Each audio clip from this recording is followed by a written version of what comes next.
سایہ کر لیتی ہیں زہرا کی دعائیں اس پر، سایہ کر لیتی ہیں زہرا کی دعائیں اس پر، مجلس صبط پیغمبر میں جو شامل ہو جائے۔ سایہ کر لیتی ہیں زہرا کی دعائیں اس پر، مجلس صبط پیغمبر میں جو شامل ہو جائے۔ وہ ملک الموت تو آتا نہیں بإذن بدول، اور کورونا کی اوقات کے داخل ہو جائے۔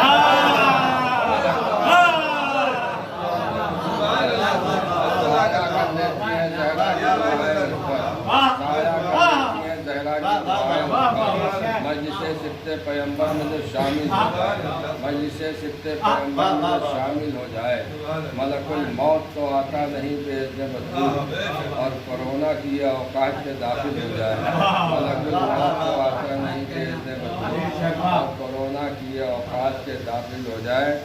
تیرا یہ معجزہ پسر بوسراب ہے، جو ماتمی ہے اس کا پسینہ گلاب ہے۔ تیرا یہ معجزہ پسر بوسراب ہے، جو ماتمی ہے اس کا پسینہ گلاب ہے۔ اور کہتی ہے آنے والے سے یہ قبر کی فضا، خاک شفا نہیں ہے تو مٹی خراب ہے۔ کہتی ہے آنے والے سے یہ قبر کی فضا، خاک شفا نہیں ہے تو مٹی خراب ہے۔ اور مائیں سوال جتنے ہو مضبوط دیکھا جائے گا، خدا کا شکر نہیں ہم جواب میں کمزور۔ سوال جتنے ہو مضبوط دیکھا جائے گا، خدا کا شکر نہیں ہم جواب میں کمزور۔ علی کے عشق کی قیمت شمار کر نہ سکے، تیرے فرشتے ہیں یارہ حساب میں کمزور۔ علی کے عشق کی قیمت شمار کر نہ سکے، تیرے فرشتے ہیں یارہ حساب میں کمزور۔ تیرے فرشتے ہیں یارہ حساب میں کمزور۔ لحد میں تذکرہ بوسراب کر دوں گا، سوال کوئی بھی ہو لاجواب کر دوں گا۔ لحد میں تذکرہ بوسراب کر دوں گا، سوال کوئی بھی ہو لاجواب کر دوں گا۔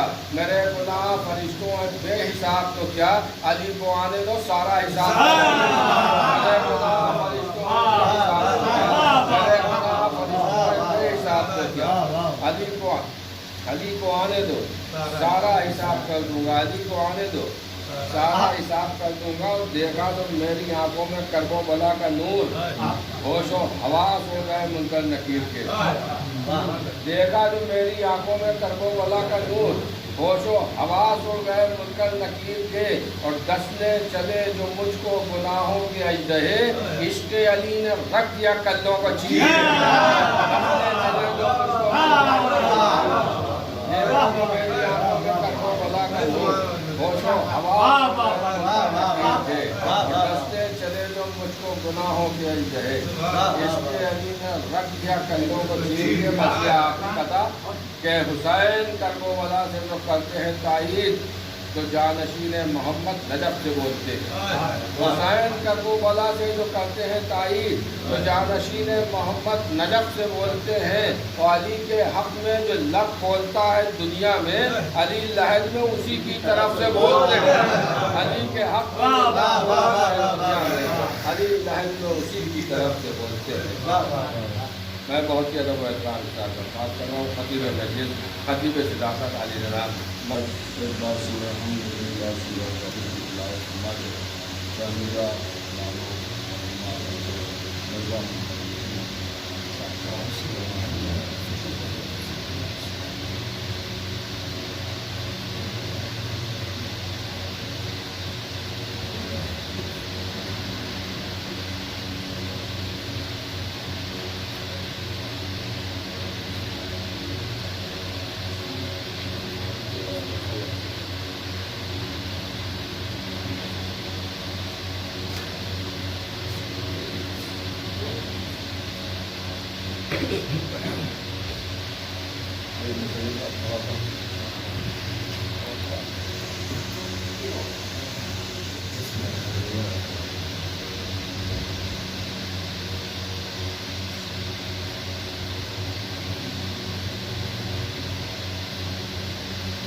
بسم اللہ الرحمن الرحیم الحمد للہ رب العالمین والصلاة والسلام علی اشرف الانبیاء والمرسلین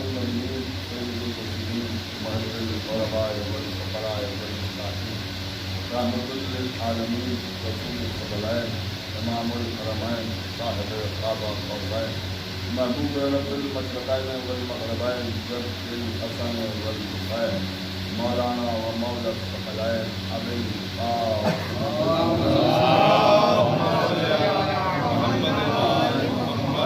الطیبین الطاہرین المعصومین المظلومین المنتقبین المنتقبین الذین اذهب اللہ عنہم الرجس وطہرہم تطہیرا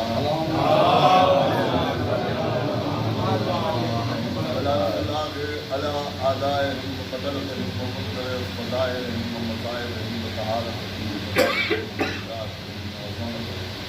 وولايتهم وعطشهم أجمعين من يومنا هذا إلى يوم الدين أما بعد فقد قال الله سبحانه تبارك وتعالى في كتابه الكريم والقرآن الكريم والقرآن الكريم بسم الله الرحمن الرحيم إن الله يحب الذين يقاتلون في سبيله صفا كأنهم بنيان مرصوص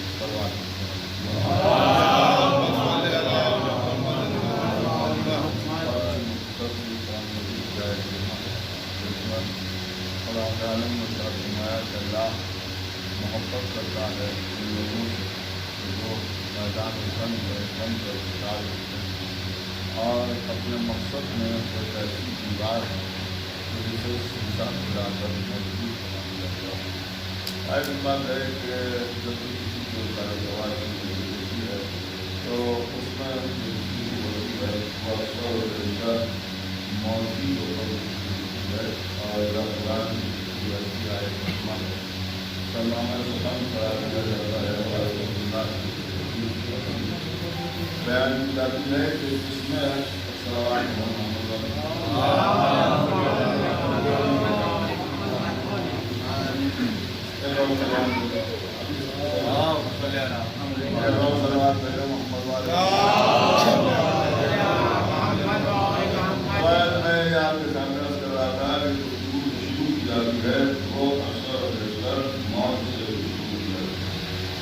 اور روایتی بات ہے کہ موت بڑا ہے اور ہے تو موت آنا ہے اپنا ہے موت آتی ہے بتایا ہے دوست کے لیے بھی موت ہے دشمن کے لیے بھی موت ہے عزیز کے لیے بھی موت ہے غریب کے لیے بھی موت ہے موت بڑا ہے اور مولائے کائنات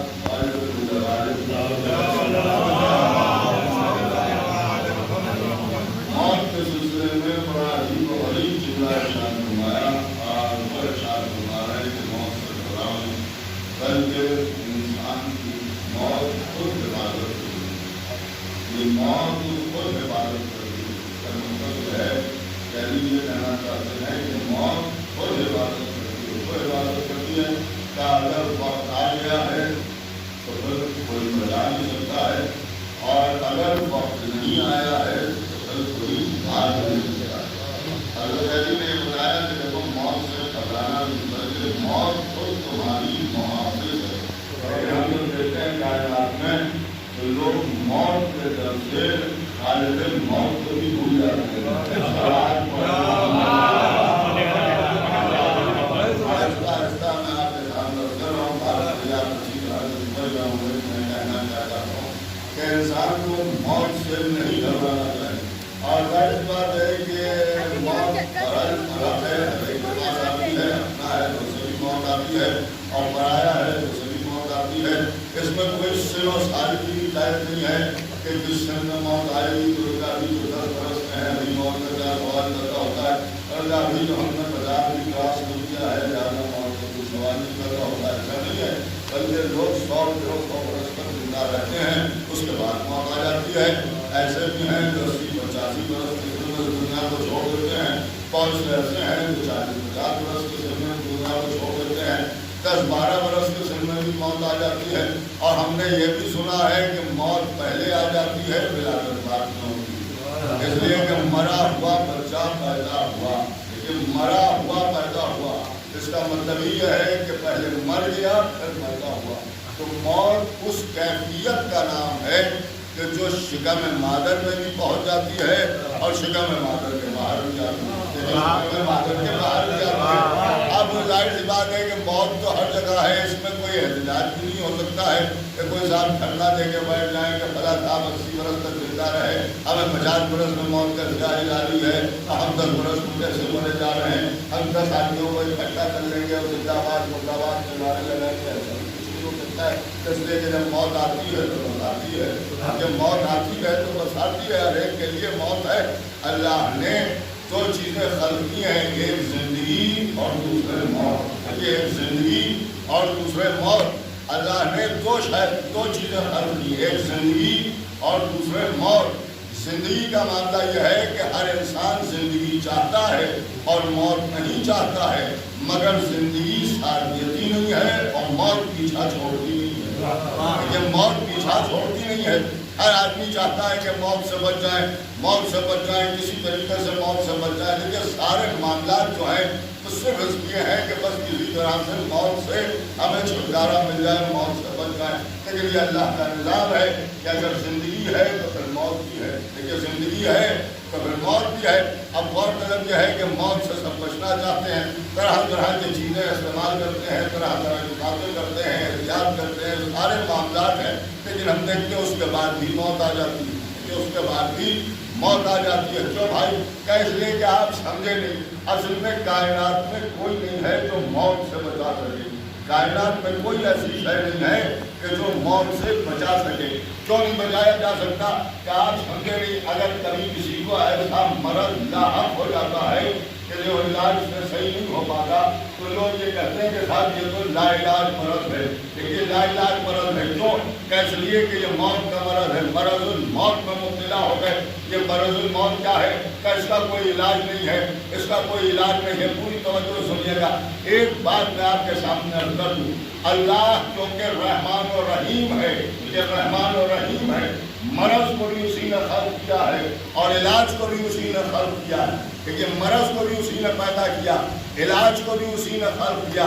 لیکن رحمت کے تقاضے کے سبب اس نے ہر مرض کو بعد میں پیدا کیا, ہر مرض کے علاج کو پہلے خلق کیا. اور جب تک علاج کو خلق نہیں کر لیا اس وقت تک اس نے کسی مرض کو پیدا نہیں کیا. اب انہوں نے کہا صاحب جب ایسا ہے تو پھر لوگ مرتے کیوں ہیں؟ ہم مرتے ہیں اپنی لا علمی کی وجہ سے, دیکھیے ہم مرتے ہیں اپنی جہالت کی بنیاد پر. لیکن ایسا نہیں ہے کہ اس نے کوئی مرض پیدا کیا ہو اور اس نے اس کا علاج نہ خلق کیا ہو.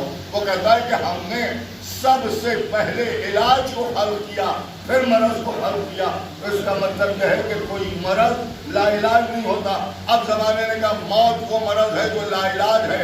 میں تو سیدھی بات جانتا ہوں قرآن کی روشنی میں کہ اگر یہ لا علاج ہے تو یہ مرض نہیں ہے, اور اگر یہ مرض ہے تو یہ لا علاج نہیں ہے.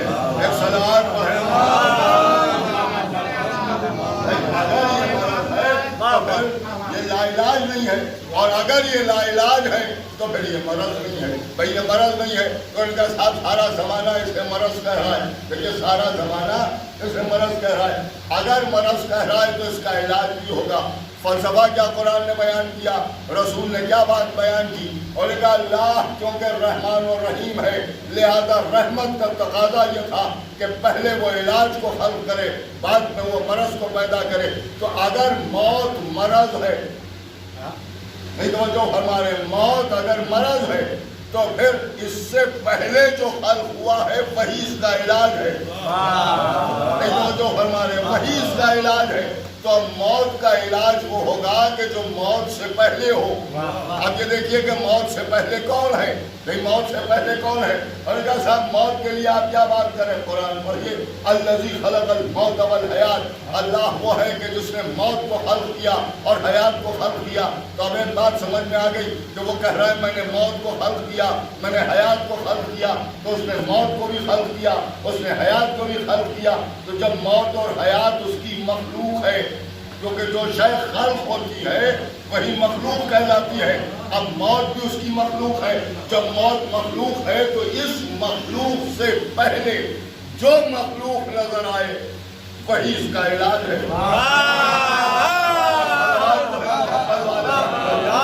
جو اس سے پہلے نظر آئے وہی اس اس کا علاج ہے. آپ یہ دیکھیے کہ موت سے پہلے کسے خلق کیا. تو اب کائنات میں بہت سی چیزیں ہیں جو اس نے خلق کی.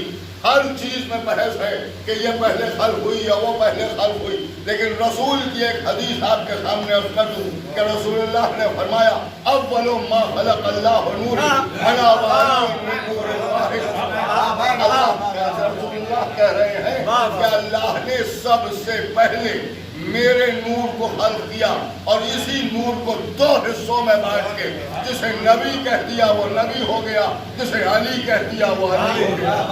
اس کا مطلب یہ ہے کہ اول مخلوق محمد اور آل محمد ہیں. دیکھیے اول مخلوق محمد اور آل محمد ہیں. ہر مخلوق ان کے بعد ہے. جب ہر مخلوق ان کے بعد ہے تو موت بھی ان کے بعد ہے, حیات بھی ان کے بعد ہے.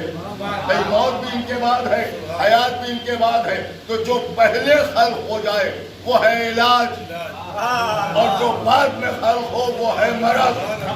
اگر موت مرض ہے تو اس کا علاج تو وہی ہوگا نا جو موت سے پہلے ہو. اول مخلوق ہے محمد اور آل محمد, تو یہ ماننا پڑے گا کہ محمد اور آل محمد علاج کا نام ہے, موت مرض کا نام ہے. اب جو موت سے بچنا چاہتا ہے اسے چاہیے ہے کہ در اہل بیت پر آئے, اس لیے کہ یہی علاج ہوگا. یہ 5 روپے کا کپڑا آپ کو نہیں بچائے گا, بچائے گا تو ذکر اہل بیت بچائے گا. محمد والے ایک بابا سے قلم سلوات بھیجے. لیکن آج عجیب حالات ہے. آپ کبھی غور فرمائیں کہ جو ماسک لگاتے ہیں تو کچھ صاف آدمی اس لیے لوگ مجھ سے گھبراتے ہیں اور زیادہ میرے قریب نہیں آتے. لیکن آپ غور فرمائیں کہ یہ 5 روپے کا جو ماسک مل رہا ہے اس پر آپ کو بھروسہ ہے اور محمد اور آل محمد پر آپ کو بھروسہ نہیں. آپ غور کر رہے ہیں جو میں آپ کے سامنے رکھ رہا ہوں. درگاہیں بند کر دی, وہاں جا نہیں رہے موت کے خوف سے. ہماری زندگی تو وہیں سے ملتی ہے, زندگی وہیں سے ملتی ہے. ایسے واقعات اسی شہر کے ہیں کہ لوگوں کی اولادیں مر گئیں اور وہ اپنے اولاد کی میت کو لے کے درگاہ ابوالفضل عباس کے دروازے پر چوکھٹ پر لے جا کے رکھ دیا اور اس کے بعد حضرت عباس نے انہیں زندہ کر دیا. تو ہم تو ابھی مرے نہیں ہیں, خالی بیمار ہیں. ایک صلوات پڑھیں. بہت سیدھی سی بات آپ کے سامنے کر رہا ہوں کہ عقیدہ بہت ضروری ہے. یہ عقیدہ بہت ضروری ہے. اور یہ جو وبا ہے یہ شیطانی وبا ہے. ایسا بیان نہ کرتا آپ کے سامنے, لیکن بہت ضروری ہے یہ بیان. اس لیے کہ یہی ہمارا شہر ہے کہ جس میں جلوسوں کے نام پر لوگوں نے آگ لگا کے اپنی جانیں دی. اور آج اسی شہر میں ہم دیکھ رہے ہیں کہ مجلسوں میں جانے سے لگ رہا ہے اور کہہ رہے ہیں کہ ہم کہاں سے کہاں آ رہے ہیں. اور اس کا سبب صرف یہ ہے کہ ہم نے آل محمد کی محبت میں دوسروں کی محبت کو شامل کر دیا. اگر ہم دل سے ان کی محبت کرتے تو ہمارا کون جو ہے یہ ناوارث کون تھوڑی ہے. ہمارے سر پر ہمارا ایمان قائم ہے.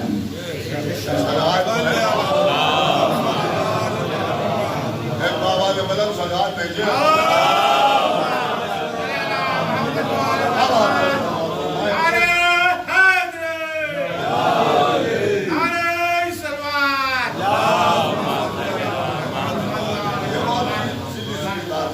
اس لیے کہ اللہ کہہ رہا ہے, اب دیکھیے میں اپنے موضوع پر آ جاؤں تو خداوند عالم کہہ رہا ہے کہ اللہ ان سے محبت کرتا ہے جو میدان جنگ میں جم کر قتال کرتے ہیں, جم کر قتال کرتے ہیں اور اپنے مقصد میں ایک ایسی دیوار ہے کہ جسے سیسا پلا کر مضبوط بنا دیا گیا.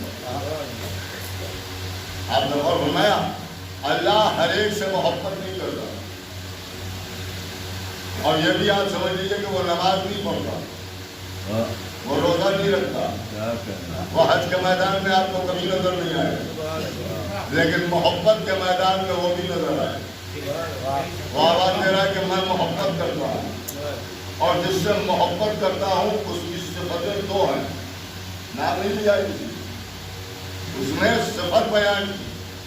اگر تم اللہ کی محبت حاصل کرنا چاہتے ہو تو یہ صفتیں پیدا کرو. کون سی صفت ہے؟ پہلی صفت یہ ہے کہ میدان جنگ میں جم کر قتال کر دو. اس کا مطلب یہ ہے کہ میدان میں جمنے والے سے اللہ محبت کرتا ہے، میدان سے بھاگ جانے والے سے محبت نہیں کرتا. لہذا میدان میں جمنا ضروری ہے اگر اللہ کی محبت چاہتے ہیں. کہ اللہ کی محبت چاہتے ہیں. دوسری بات کیا ہے کہ وہ اپنے مقصد میں ایک ایسی دیوار ہے کہ جسے شیشہ پلا کے مضبوط بنا دیا جائے. اس کا مطلب سمجھے کہ بچے بیٹھے ہوئے ہیں، شیشہ ایک میٹل ہے، اور اگر کسی دیوار میں اسے پلا دیا جاتا ہے، لگا دیا جاتا ہے تو دیوار بالکل مضبوط ہو جاتی ہے. وہ کہتے ہیں کہ اپنے مقصد میں ایک ایسی دیوار ہے کہ جسے شیشہ پلا کے مضبوط بنا دیا جائے. اس کا مطلب یہ ہے کہ حالات بدلیں مگر مقصد نہ بدلے، زمانہ بدلے مگر مقصد نہ بدلے. اور یہ سب سمجھ لیں کہ اگر اللہ کی محبت حاصل نہ ہوئی تو یہاں بھلے ہی بچ جائیے، وہاں نہیں بچیے. اور اصل زندگی وہی ہے، ہمیشہ وہی رہنا ہے. یہاں تو چند دن رہنا ہے، لیکن یہاں تو چند دن رہنا. اب لوگ اس پر بڑی تبلیغ کرتے ہیں. ان تبلیغ کرنے والوں کے لیے بھی میں یہی بات کہوں گا کہ جیسے آپ ہمیں سمجھاتے ہیں کہ یہاں کی سوچ رہے ہیں، وہاں کی نہیں سوچ رہے ہیں، تو ان تبلیغ کرنے والوں سے بھی ہم یہی کہیں گے کہ عزائے سرکار سید الشہداء کے معاملے میں آپ یہاں کی نہ سوچیے، وہاں کی سوچیے.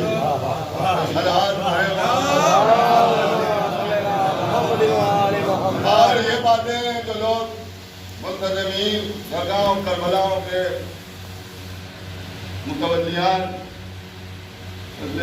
وہی ہیں، وہ جو کہتے ہیں ہمیں جواب دینا پڑے گا، آپ کو نہیں تو بے شک ہمیں نہیں، آپ ہی کو دینا پڑے گا، آپ ہی کو دینا پڑے گا. اس لیے کہ ذمہ داری تو آپ نے لی ہے، ہم نے تھوڑی لی.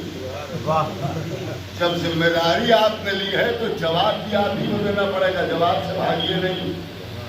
اور سیدھی بات ہے کہ جب مومنین کو تھوپیایا جاتا ہے تو بس نکلیے، اگر پوچھا جائے گا تو ہم ہی سے پوچھا جائے گا، آپ سے نہیں پوچھا جائے گا تو کس سے پوچھا جائے گا؟ ہم سے پوچھا جائے گا.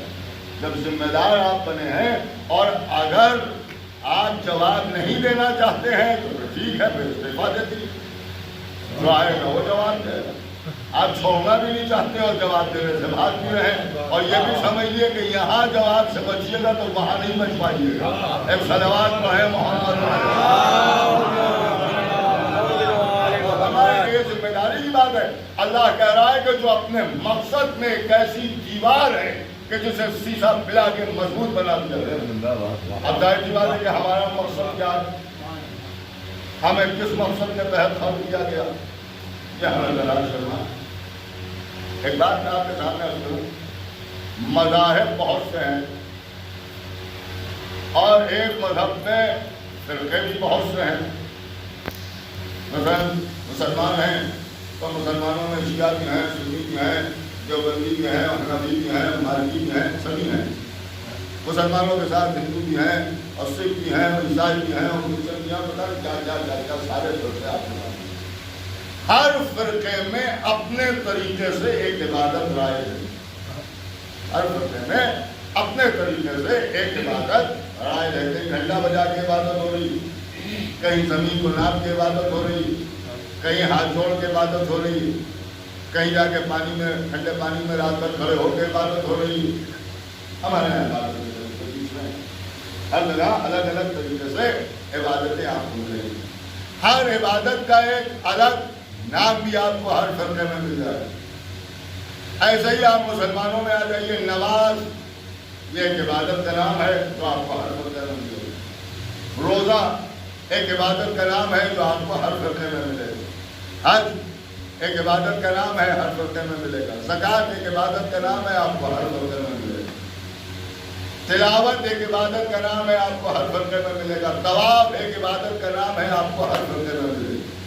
لیکن ایک نام عبادت کا ایسا ہے جو صرف ہمارے فرقے میں ہے اور کہیں نہیں. وہ کون سا ہے؟ وہ ہے لفظ وعدہ. اب اور کر رہے ہیں، نماز عبادت ہے یہ اپنی جگہ، روزہ عبادت ہے یہ اپنی جگہ، حج عبادت ہے یہ اپنی جگہ، زکوٰۃ عبادت ہے یہ اپنی جگہ. لیکن وعدہ جو صرف ہمارے یہاں عبادت کی بات ہے. اور کسی فرقے میں کسی مذہب میں لفظ وعدہ نام کی کوئی عبادت آپ کو نہیں ملے سوائے ہمارے. دیکھیے سوائے ہمارے پوری طور پہ سنیے گا، یہ لفظ وعدہ جو ہے یہ عبادت صرف ہمارے یہاں ہے اور کہیں نہیں ہے. صاحب یہ کیسی بات آپ کر رہے ہیں؟ وعدہ نام کی کون سی عبادت ہے؟ یہ نماز کے طریقے سے ہوگی یا روزے کے طریقے سے ہوگی یا حج کے طریقے سے ہوگی. یہ لفظ وعدہ جو ہے اسے اگر آپ کو دیکھنا ہے تو ہمارے شہر لکھنؤ میں دیکھیں. جب انجمنیں ایک جگہ سے دوسری جگہ جاتی ہیں، آج 6 باتیں، آج 7 باتیں، آج 10 باتیں. آپ نے کبھی غور کیا؟ آج ہماری انجمن میں بہت باتیں صاحب صبح ہو گئی. ایک بورڈ بنا دیا گیا، اس پر لکھا ہوا ہے آج کے وعدے. اب اور فرما رہے ہیں، اب آپ غور فرمائیں کہ آپ کی انجمن جا رہی ہے، ماتم کر رہی، سینہ دانی کر رہی، حسین کر رہے ہیں، نوحے پڑھ رہے ہیں، کہہ رہے ہیں وعدہ. کہہ رہے ہیں وعدہ. بھائی یہ وعدہ کیا ہے یہ ہماری نہیں سمجھ میں آیا. ہر انجمن میں آپ دیکھ لیں، لکھنؤ میں جتنی انجمن ہے اور باہر بھی انجمنوں میں آپ دیکھ لیں، کہ صاحب وعدہ. آج وہاں وعدہ ہے، مسیب صاحب کیا وعدہ ہے، عزیہ صاحب کیا وعدہ ہے، آج بھلا جگہ وعدہ ہے. یہ وعدہ کیا ہے؟ آپ نے کبھی غور کیا؟ یہ لفظ وعدہ ہماری ملت میں عبادت میں جو شامل ہو گیا، جو شامل ہو گیا. یہ لفظ وعدہ کسی کا وعدہ یاد دلا رہا ہے، یہ کسی کا وعدہ یاد دلا رہا ہے. آپ غور کر رہے ہیں، میں آپ کے سامنے عرض کر رہا ہوں. رسول اللہ تشریف فرمائے، اہل بیت اطہار سامنے بیٹھے ہوئے ہیں. جبریل آئے، رسول اللہ سے کچھ کہا، رسول اللہ رونے لگے. شہزادی نے رونے کا سبب پوچھا، رسول اللہ نے بیان فرمایا کہ جبریل آئے تھے، حسین کی شہادت کی خبر دے رہے تھے، لہذا میں رو رہا تھا، لہذا میں رو رہا تھا. شیخ صدوق نے لکھا، شیخ توسی نے لکھا، ان کی عمالی دیکھیے، اور نہ ملے تو میرے پاس آئے. رونے لگے، اور جب رونے لگے تو ایک مرتبہ شہزادی نے آگے بڑھ کے پوچھا کہ بابا یہ بتائیے کہ یہ واقعہ کب ہوگا؟ رسول اللہ نے فرمایا کہ یہ اس وقت ہوگا کہ جب میں نہیں ہوں. قائلی ہوں گے، قائلی بھی نہیں ہوں گے، کہ میں ہوں گی، کہ مال بھی نہیں ہوں گی، کہ حسن ہوں گے، کہ حسن بھی نہیں ہوں گے. شہزادی نے پوچھا کہ پھر یہ بتائیے کہ میرے بچے پر روئے گا کون؟ میرے بچے پر روئے گا کون؟ رسول خاموش ہوئے. اللہ نے جبریل کو بھیجا. جبریل آئے، یا رسول اللہ خداوند عالم کہتا ہے کہ آپ فاطمہ سے کہہ دیجئے کہ یہ میرا وعدہ کہ قیامت تک کے لیے ایسے گروہ کو پیدا کروں گا کہ جس کے مرد حسین کے مردوں کا ماتم کریں، جس کی عورتیں حسین کی عورتوں کا ماتم کریں، جس کے بچے حسین کے بچوں کا ماتم کریں. آپ نے غور فرمایا یہ وعدہ اللہ نے فاطمہ سے کیا. یہ ہی اصل میں وعدہ ہے اللہ کا. دیکھیے یہ وعدہ ہے اللہ کا، اللہ نے وعدہ کیا. اب جب ہم نے یہ بیان کیا تو کچھ ناسمجھ قسم کے علماء نے ہم سے یہ بحث شروع کر دی کہ صاحب جب وعدہ اس نے کیا تو ہم نے تو اسی کسی انجمن میں نہیں دیکھا، ہم نے تو اسے کسی مجلس میں نہیں دیکھا، وہ کب مجلس پڑھتا ہے، کہاں مجلس پڑھتا ہے، وہ کہاں سینہ زنی کر رہا ہے، آپ سمجھے ہی نہیں۔ وعدہ اس نے کیا، دیکھیے وعدہ اس نے کیا جیسے ہدایت کا وعدہ اس نے کیا۔ بھئی وعدہ اس نے کیا کہ ہدایت کی ذمہ داری ہماری ہے۔ جب اس کی ذمہ داری ہے تو میں نے علماء سے پوچھا کہ اللہ کس مدرسے میں قرآن پڑھا رہا ہے، اللہ کہاں نماز روزہ سکھا رہا ہے؟ تو ان کا صاحب اللہ نماز روزہ تھوڑی سکھائے گا، اللہ تھوڑی ہدایت کرنے کے لیے آئے گا۔ تو جب اس نے وعدہ کیا، اس نے ذمہ داری لی ہے، تو کیوں نہیں سکھاتا، کیوں نہیں قرآن پڑھاتا؟ کہنے لگے صاحب آپ کیسی بات کر رہے ہیں؟ اب وعدہ اس نے کیا، نبھانے کے لیے اس نے انبیاء کو خلق کیا۔ یہ جو انبیاء آئے ہیں، آدم نے وعدہ نہیں کیا، نوح نے ہدایت کا وعدہ نہیں کیا تھا، ختمی مرتبت نے ہدایت کا وعدہ نہیں کیا تھا، وعدہ کیا تھا اللہ نے، نبھا رہے تھے انبیاء۔ اس سے ایک بات سمجھ میں آئی کہ جب وہ وعدہ کرتا ہے تو نبھانے کے لیے گروہ کو پیدا کرتا ہے، اور جیسے ہدایت کے مسئلے میں وعدہ کر کے خلق کر دیا انبیاء کو، ویسے ہی عزا کے معاملے میں وعدہ کر کے خلق کر دیا ہم کو۔ وعدہ اس کا ہے، نبھانے کے لیے اس نے ہمیں پیدا کر دیا، لیکن نبھانے کے لیے اس نے ہمیں پیدا کر دیا۔ ہم نے تو یہ وعدہ نہیں کیا تھا کہ ہم حسین کی عزا کریں گے، ہم نے تو نہیں کہا تھا کہ ہم مجلسیں کریں گے، ہم نے تو نہیں کہا تھا کہ ہم فرش عزا بچھائیں گے، ہم نے تو نہیں کہا تھا کہ ہم آنسو بہائیں گے۔ وعدہ اس نے کیا تھا کہ ہم کریں گے، نبھانے کے لیے اس نے ہمیں خلق کیا۔ اب آپ سمجھے یہ انجمنوں میں جو لفظ وعدہ استعمال ہو رہا ہے کہ آج یہاں وعدہ ہو رہا ہے، کل وہاں وعدہ ہو رہا ہے، پرسوں وہاں وعدہ ہو رہا ہے، یہ وعدہ نہیں ہو رہا ہے، اللہ کا کیا ہوا وعدہ نبھایا جا رہا ہے۔ صلوات بھیجے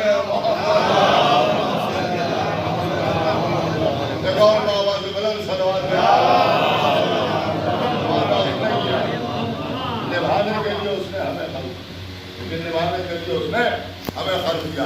اب ظاہر سی بات ہے کہ جب اس کا کیا ہوا وعدہ ہم نبھا رہے ہیں تو میں سمجھتا ہوں کہ یہ تو سوچا نہیں جا سکتا اور بیان بھی نہیں کیا جا سکتا کہ اس کا کیا ہوا وعدہ جو نبھائے گا اسے اللہ کیا کیا عطا کر دے گا۔ اس لیے کہ وعدہ تو اس نے کیا ہے، نبھانے کے لیے ہمیں پیدا کیا، اور جب نبھانے کے لیے ہمیں پیدا کیا تو ہمارا مقصد حیات ہے ذکر اہل بیت، ہمارا مقصد حیات ہے گریہ پر امام حسین۔ اللہ کہہ رہا ہے کہ وہ اپنے مقصد میں ایک ایسی دیوار ہے کہ اسے سیسا پلا کے مضبوط بنا دے۔ اس کا مطلب یہ ہے کہ ہر چیز میں کمی کیجیے گا مگر عزائے سرکار سے شہداء میں کوئی کمی نہیں۔ اس لیے کہ حسین بڑے مظلوم آقا حسین پر بڑے مصائب ہوئے، اور خدا کی قسم جب ہم اپنی زبان سے لبیک یا حسین کہتے ہیں نعرہ کیا ہے تو ہم معمولی نعرہ سمجھتے ہیں کہ ہمارے شاعر میں جو رائے نہیں تھا اس کا سبب یہ ذرا سے مسئلے میں پیچھے ہٹ جانے والے ہم کیسے اپنی زبان سے کہیں کہ حسین لبیک؟ شہداء کربلا نے گردنیں کٹا کے کہا اور زندگی میں صرف علی اصغر، لیکن یہ بھی آپ سمجھ لیں کہ شہزادے علی اصغر نے لبیک کہی ہے تو پھر اس کے بعد گہوارے میں علی اصغر نظر نہیں آئے تو گہوارہ ادھر گیا ہے۔ عزیزوں لبیک کا مطلب یہ ہے کہ زمانے میں کچھ بھی ہو جائے حسین، لیکن آپ کی ادا نہیں، آپ کا ماتم نہیں۔ زہرا کا لال کربلا میں رولا رولا کے مارا۔ عزیزوں ایک مولانا کے سارے سوال بیت آل محمد سے محبت کرنے والے حسین کے غم میں آنسو بہانے والے ایک مرد مومن کے لیے میں سمجھتا ہوں کہ اس سے بڑھ کے کوئی شرف نہیں ہے کہ وہ اس فرش پر آ کے بیٹھ جائے، اس فرش پر فاطمہ ہے، جس فرش پر معصومین موجود اہل بیت اطہار فرش اعلیٰ پر آتے ہیں۔ یہ ہمارا عقیدہ نہیں ہے، یہی حقیقت ہے، یہی حقیقت۔ اور جب آپ مجلس حسین میں بیٹھے ہوتے ہیں تو آپ شبیر جانیے کہ کوئی آپ کا کچھ بگاڑ نہیں سکتا، اس لیے کہ دعائے فاطمہ کے سائے میں ہو جاتا۔ روایتوں میں ملتا ہے کہ جب مومنین کی آوازیں بلند ہوتی ہیں تو فاطمہ اپنے ہاتھوں اور اس کے بعد فرماتی ہے کہ پروردگار لوگوں پر رحمت نازل فرما، میرے بچے حسین کے لمبے رو رہے آج جو مجلسوں کو بیٹھنا، دیا کرنا، آنسو بہانا، رونا، حسین کو یاد کرنا، اللہ کرنا، یہی ایک مومن کی علامت۔ اسی سے یہ سمجھ جاتا ہے کہ مرنے کے بعد آدمی کہاں گیا، اس لیے کہ زندگی میں جس سے محبت ہے مرنے کے بعد کے آدمی نہیں ہوتا ہے۔ ایسے واقعات برابر ملے ہیں کہ دل میں تمنا لے کے مر گئے کہ ہم جا کے کربلا میں دفن ہو جائیں اور نہیں پہنچ پائے تو پھر میتوں کو منتقل کر دیا۔ دفن ہندوستان میں ہوا لیکن ایسے حالات پیدا ہوئے کہ منزل کربلا معلیٰ ملنا ہے، کیونکہ اللہ نے کچھ فرشتوں کو اس بات کے لیے خلق کیا ہے کہ وہ حسین کا جو چاہنے والا یہ حسرت لے کے اس دنیا سے آ جائے تو وہ کربلا وہاں نہ پہنچ پائے، کسی بھی بنا پر تو اس کی میت کو کم منتقل ہے۔ حسین کے چاہنے والوں سے اللہ کی بڑی محبت کرتا ہے۔ ایک مومنہ کی اشارے سوال کی مجلس ہے تو یہ بھی آپ سمجھ لیں کہ آقا حسین بھی آپ سے بڑی محبت کرتے ہیں۔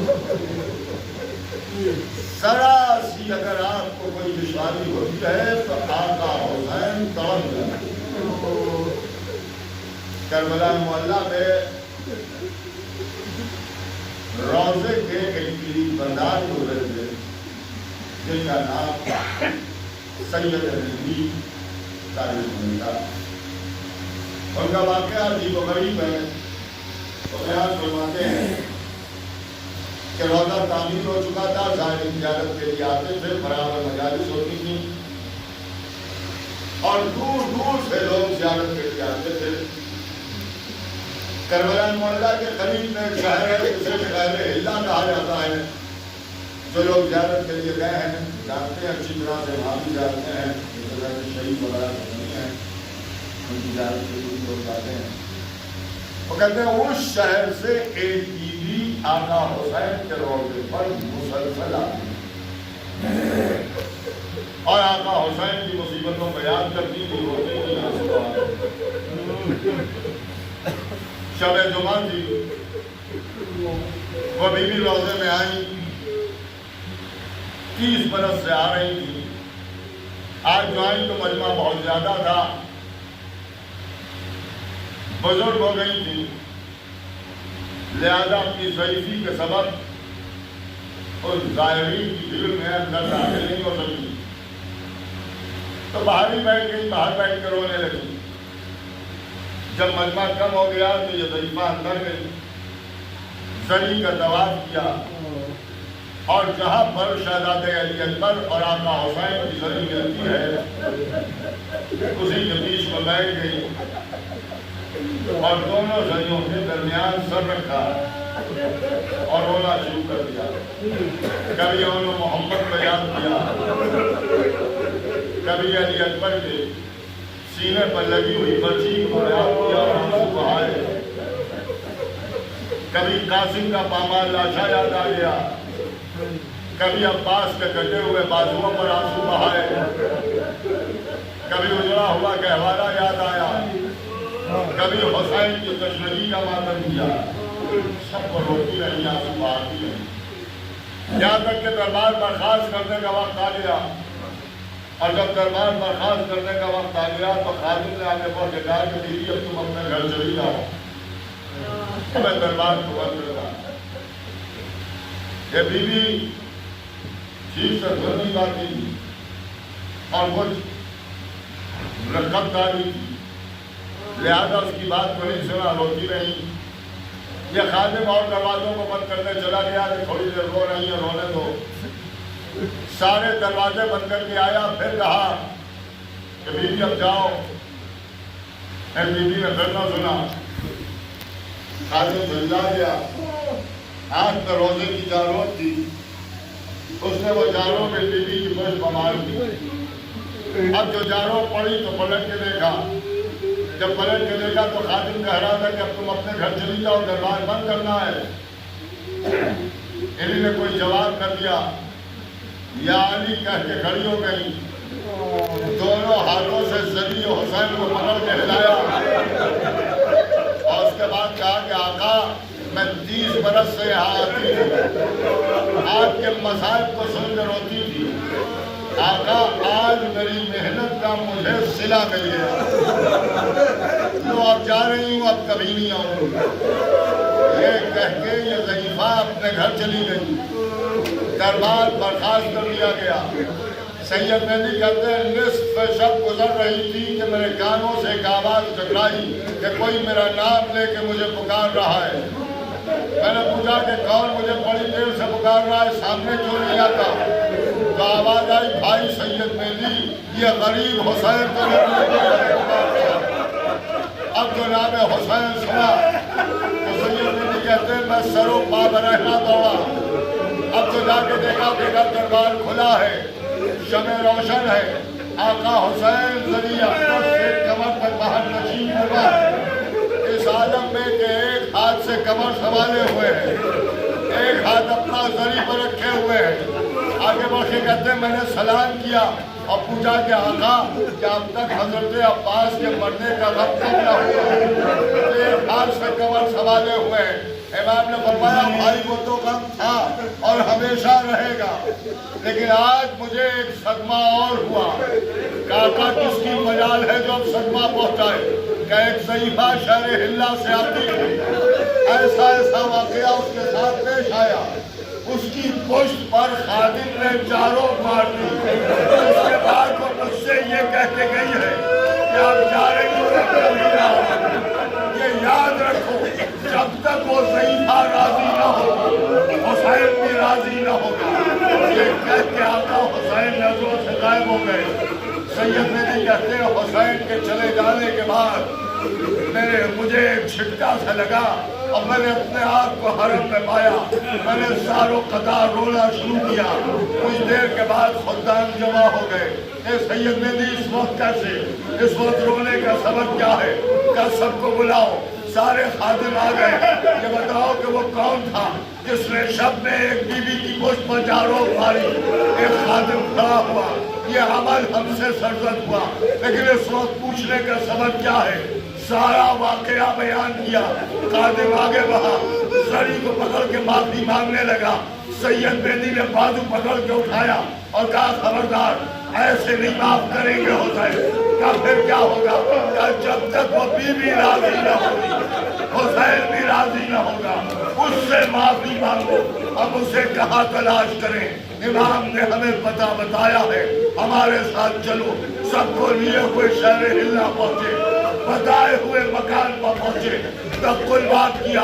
اندر سے وہ ضعیفہ نکلی، نکل کے کہتی ہے خیریت تو ہے، مجھ غریب کے دروازے پہ کون آ گیا؟ ارے مجھے تو حسین کے دربار سے نکال دیا گیا۔ نہیں بی بی، ہم معافی مانگنے کے لیے آئے ہیں، ہمیں معاف کر دو۔ کہا کیا بات کرتے ہو؟ ارے حسین کے دربار سے ہمیں نکالا گیا۔ سارا واقعہ بیان کیا۔ اب جو سنا حسین نے بلایا ہے، سر پر ردا ڈالی، حسن کے ساتھ کربلا پہنچی، روزے کو دیکھ کے دوڑی، سری کو ہاتھوں سے پکڑا، آواز دی، اے میرے سید و آقا، میری پشت پر اتنی سی جان اور لگی تو اتنا صدمہ ہوا، ارے اس وقت کیا عالم ہوا ہوگا جب زینب میں میرے دار تیار بتیار گمائی جا رہی ہوتی اور اس پر اللہ